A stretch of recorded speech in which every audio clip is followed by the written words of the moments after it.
ನಮಸ್ಕಾರ ಗೆಳೆಯರೇ. ಇವತ್ತಿನ ದಿನಗಳಲ್ಲಿ ಹಾರ್ಟ್ ಅಟ್ಯಾಕ್ ಅಥವಾ ಹೃದಯಾಘಾತ ಅನ್ನೋದು ಎಲ್ಲರಿಗೂ ದೊಡ್ಡ ಭಯದ ವಿಷಯವಾಗಿದೆ.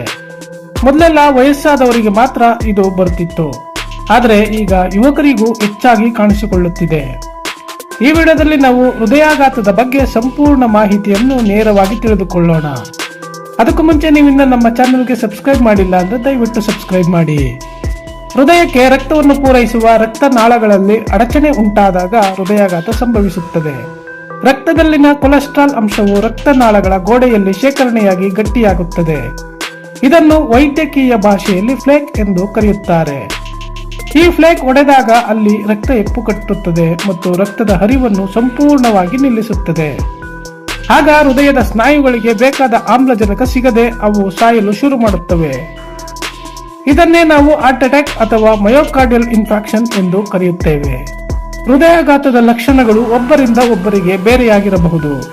ಎದೆಯ ಮಧ್ಯಭಾಗದಲ್ಲಿ ತೀವ್ರವಾದ ನೋವು ಅಥವಾ ಒತ್ತಡ ಕಾಣಿಸಿಕೊಳ್ಳುವುದು ಮೊದಲನೇ ಲಕ್ಷಣ.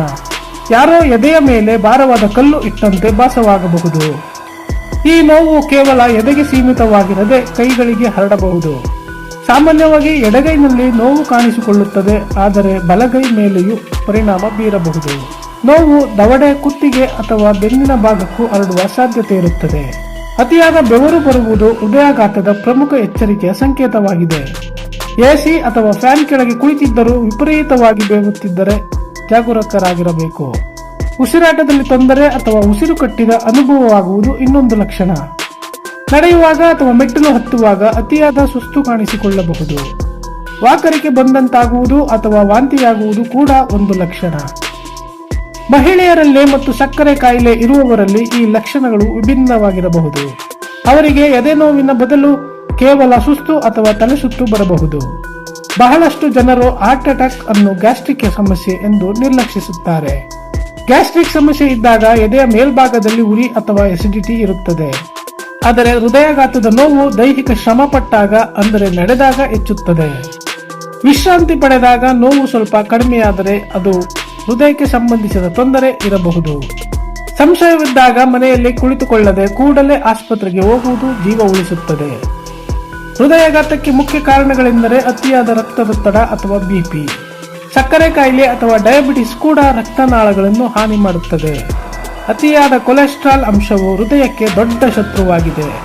ಇತ್ತೀಚಿನ ಜೀವನ ಶೈಲಿಯಲ್ಲಿ ಅತಿಯಾದ ಮಾನಸಿಕ ಒತ್ತಡ ಅಥವಾ ಸ್ಟ್ರೆಸ್ ಕೂಡ ಕಾರಣವಾಗಿದೆ. ಧೂಮಪಾನ ಅಥವಾ ಸಿಗರೆಟ್ ಸೇವನೆ ಹೃದಯದ ಆರೋಗ್ಯವನ್ನು ಸಂಪೂರ್ಣವಾಗಿ ಹಾಳು ಮಾಡುತ್ತದೆ. ಸರಿಯಾದ ನಿದ್ದೆ ಇಲ್ಲದಿರುವುದು ಕೂಡ ಹೃದಯದ ಮೇಲೆ ಪರಿಣಾಮ ಬೀರುತ್ತದೆ. ಜಂಕ್ ಫುಡ್ ಮತ್ತು ಅತಿಯಾದ ಎಣ್ಣೆಯುಕ್ತ ಆಹಾರಗಳನ್ನು ಸೇವಿಸುವುದು ಅಪಾಯಕಾರಿ. ನಾವು ತಿನ್ನುವ ಆಹಾರದಲ್ಲಿ ಉಪ್ಪಿನ ಪ್ರಮಾಣ ಹೆಚ್ಚಿದ್ದರೆ ರಕ್ತದೊತ್ತಡ ಹೆಚ್ಚಾಗುತ್ತದೆ. ವ್ಯಾಯಾಮ ಮಾಡದೆ ಸದಾ ಕುಳಿತು ಕೆಲಸ ಮಾಡುವುದು ಕೂಡ ಹಾರ್ಟ್ ಅಟ್ಯಾಕ್ಗೆ ಆಹ್ವಾನ ಮಾಡಿದಂತೆ. ಯಾರಿಗಾದರೂ ನಿಮ್ಮ ಕಣ್ಣ ಮುಂದೆ ಹಾರ್ಟ್ ಅಟ್ಯಾಕ್ ಸಂಭವಿಸಿದರೆ ಗಾಬರಿಯಾಗಬೇಡಿ. ಮೊದಲು ಅವರನ್ನು ನೆಲದ ಮೇಲೆ ಅಥವಾ ಸಮತಟ್ಟಾದ ಜಾಗದಲ್ಲಿ ಆರಾಮವಾಗಿ ಮಲಗಿಸಿ. ಉಸಿರಾಟಕ್ಕೆ ತೊಂದರೆಯಾಗದಂತೆ ಬಟ್ಟೆಗಳನ್ನು ಸಡಿಲಗೊಳಿಸಿ. ಕೂಡಲೇ ಆಂಬ್ಯುಲೆನ್ಸ್ಗೆ ಅಥವಾ ತುರ್ತು ವೈದ್ಯಕೀಯ ಸಹಾಯಕ್ಕೆ ಕರೆ ಮಾಡಿ. ಆಸ್ಪತ್ರೆ ತಲುಪುವವರೆಗೆ ವ್ಯಕ್ತಿ ಪ್ರಜ್ಞೆ ತಪ್ಪಿದ್ದರೆ ಸಿಪಿಆರ್ ಮಾಡಲು ಶುರು ಮಾಡಿ. ಎದೆಯ ಮಧ್ಯಭಾಗದಲ್ಲಿ 2 ಕೈಗಳನ್ನು ಇಟ್ಟು ಜೋರಾಗಿ ಒತ್ತಬೇಕು. ನಿಮಿಷಕ್ಕೆ ಕನಿಷ್ಠ 100ರಿಂದ 120 ಬಾರಿ ಎದೆಯನ್ನು ಒತ್ತಬೇಕು. ಹೀಗೆ ಮಾಡುವುದರಿಂದ ಮೆದುಳಿಗೆ ಮತ್ತು ಇತರೆ ಅಂಗಗಳಿಗೆ ರಕ್ತದ ಪೂರೈಕೆ ನಿಲ್ಲುವುದಿಲ್ಲ. ವೈದ್ಯರ ಸಲಹೆ ಮೇರೆಗೆ ಆಸ್ಪಿರಿನ್ ಎಂಬ ಮಾತ್ರೆಯನ್ನು ಅಗಿಯಲು ಕೊಡಬಹುದು. ಇದು ರಕ್ತ ಹೆಪ್ಪುಗಟ್ಟುವುದನ್ನು ಸ್ವಲ್ಪ ಮಟ್ಟಿಗೆ ತಡೆಯಲು ಸಹಾಯ ಮಾಡುತ್ತದೆ. ಹೃದಯಾಘಾತವನ್ನು ತಡೆಯಲು ನಮ್ಮ ಜೀವನ ಶೈಲಿಯಲ್ಲಿ ಬದಲಾವಣೆಯ ಅಗತ್ಯ. ಪ್ರತಿದಿನ ಕನಿಷ್ಠ 30ರಿಂದ 40 ನಿಮಿಷಗಳ ಕಾಲ ವೇಗವಾಗಿ ನಡೆಯಿರಿ. ತರಕಾರಿ ಮತ್ತು ಹಣ್ಣುಗಳನ್ನು ನಿಮ್ಮ ಆಹಾರದಲ್ಲಿ ಹೆಚ್ಚಾಗಿ ಬಳಸಿ. ಸಕ್ಕರೆ ಮತ್ತು ಉಪ್ಪಿನ ಬಳಕೆಯನ್ನು ಸಾಧ್ಯವಾದಷ್ಟು ಕಡಿಮೆ ಮಾಡಿ. ಸಂಸ್ಕರಿಸಿದ ಎಣ್ಣೆ ಅಥವಾ ಡಾಲ್ಡಾಗಳ ಬಳಕೆಯನ್ನು ನಿಲ್ಲಿಸಿ. ವಾರದಲ್ಲಿ ಒಮ್ಮೆಯಾದರೂ ನಿಮ್ಮ ರಕ್ತದೊತ್ತಡವನ್ನು ಪರೀಕ್ಷಿಸಿಕೊಳ್ಳಿ. 30 ವರ್ಷ ದಾಟಿದ ಮೇಲೆ ನಿಯಮಿತವಾಗಿ ಸಂಪೂರ್ಣ ದೇಹದ ತಪಾಸಣೆ ಮಾಡಿಸಿಕೊಳ್ಳುವುದು ಒಳ್ಳೆಯದು. ಮಾನಸಿಕ ಶಾಂತಿಗಾಗಿ ಯೋಗ ಅಥವಾ ಪ್ರಾಣಾಯಾಮ ಅಭ್ಯಾಸ ಮಾಡಿ. ಧೂಮಪಾನ ಮತ್ತು ಮದ್ಯಪಾನದ ಹವ್ಯಾಸವಿದ್ದರೆ ಕೂಡಲೇ ಬಿಟ್ಟುಬಿಡಿ. ರಾತ್ರಿ ಕನಿಷ್ಠ 7ರಿಂದ 8 ಗಂಟೆಗಳ ಕಾಲ ಗಾಢವಾದ ನಿದ್ದೆ ಮಾಡಿ. ಕುಟುಂಬದಲ್ಲಿ ಯಾರಿಗಾದರೂ ಹೃದಯದ ತೊಂದರೆ ಇದ್ದರೆ ನೀವು ಹೆಚ್ಚು ಜಾಗರೂಕರಾಗಿರಬೇಕು. ಸಣ್ಣ ವಯಸ್ಸಿನಲ್ಲೇ ಹೃದಯದ ತಪಾಸಣೆ ಮಾಡಿಸಿಕೊಳ್ಳುವುದು ಅಪಾಯವನ್ನು ತಡೆಯುತ್ತದೆ. ಕೆಲಸದ ಒತ್ತಡದ ನಡುವೆಯೂ ವಿರಾಮ ತೆಗೆದುಕೊಳ್ಳುವುದನ್ನು ಮಾತ್ರ ಮರೆಯಬೇಡಿ.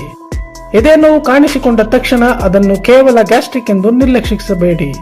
ಸಮಯಕ್ಕೆ ಸರಿಯಾಗಿ ಚಿಕಿತ್ಸೆ ಸಿಕ್ಕರೆ ಹೃದಯಾಘಾತದಿಂದ ಪ್ರಾಣ ಉಳಿಸಬಹುದು.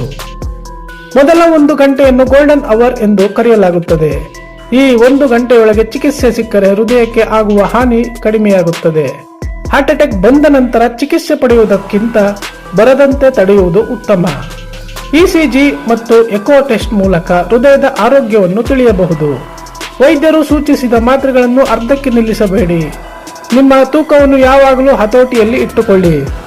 ಬೊಜ್ಜು ಅಥವಾ ಒಬೆಸಿಟಿ ಕೂಡ ಹಾರ್ಟ್ ಅಟ್ಯಾಕ್ಗೆ ಸಂಭವನೀಯತೆಯನ್ನು ಹೆಚ್ಚಿಸುತ್ತದೆ.